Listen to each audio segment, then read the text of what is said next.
Hello everyone and welcome back to another video from Wake&Tech. In this video, I'm going to show you how to message someone on the Tantan application.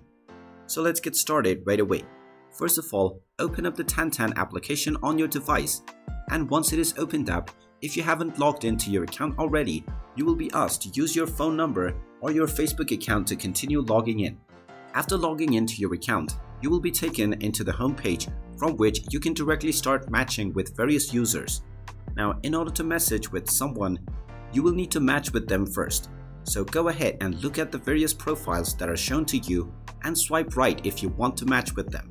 After swiping right with various profiles, you will also need to get swiped right by them. If both of you swipe right for each other, then you will be shown that you have matched with this user. After matching with this user, you will be able to tap on the chat button from which you will gain access to chatting with that user. After you gain access with chatting with that user, you can simply tap on the messages icon at the bottom center page, and then you can message that user at any time that you wish.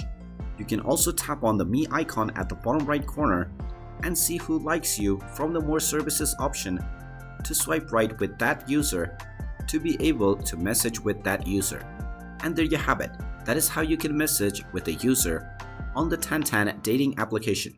If you find this video helpful, make sure you hit that like button and subscribe to our channel if you haven't done so already. Also ring that notification bell to never miss another update from us. Thank you for watching, and I will see you again in the next video.